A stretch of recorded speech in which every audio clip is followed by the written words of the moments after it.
Hello everyone, আসসালামু আলাইকুম। Welcome back to my channel. আজকে আমি চলে এসেছি নতুন একটি ডিআইওয়াই ভিডিও নিয়ে। আমার হাতে যে ফুলের টপটি দেখছো সেটা আমি বানিয়েছিলাম ক্লে দিয়ে। তোমরা চাইলে এই ভিডিওটি দেখে আসতে পারো। এখন আমি ক্লেগুলো উঠিয়ে নেব। ওইটা পরিষ্কার করতে হবে সেজন্য, কিন্তু আমার সব ওঠে না, কিছু কিছু রয়ে যায়। তাতে সমস্যা নেই, কারণ এটা এমনি ঢেকে যাবে। আর এটা হওয়ার পর আমি এটা মাঝ বরাবর দাগ দিয়ে কেটে নেব। তোমরা এটা তোমাদের হিসাবে ছোট বড় করতে পারো।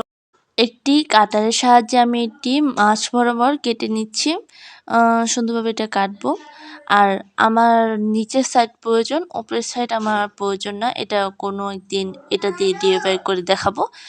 আমি এখন একটি কার্ডবোর্ড নিয়ে নিলাম। এই কার্ডবোর্ডের যে উপরে যে পলকটা সেটা উঠে নেব, কারণ আমার উপরেরটুকু দরকার নেই, নিচেরটুকু দরকার। সেজন্য আমি এটা উপরের পলকটা উঠে নিলাম। আর আমি এই কার্ডবোর্ডটা যে কৌটো, চিপসের কৌটো, ওটার মাপ নিয়ে কেটে নিয়েছিলাম।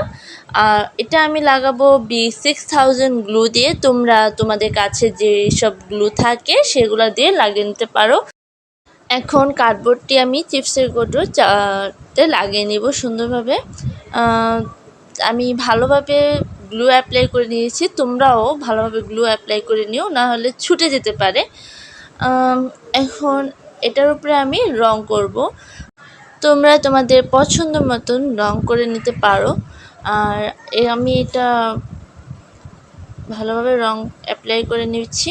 এটা রং শুকানোর পর আমি পুঁতি দিয়ে বো বানিয়ে নিচ্ছি।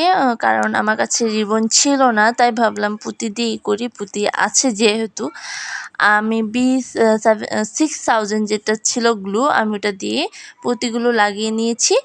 আমি মাঝখানে পুঁতিটা দিয়েছি বড়, আর বাকিগুলো আমি ছোট ছোট পুঁতিগুলো দিয়েছি। তোমরা যদি তোমাদের কাছে রিবন থেকে থাকে তোমরা রিবন দিয়ে করতে পারো। আর তোমাদের কাছে যদি আমার ভিডিওটা একটু হলেও ভালো লাগে তাহলে প্লিজ লাইক, কমেন্ট, শেয়ার এবং সাবস্ক্রাইব করে আমার পাশে থেকো।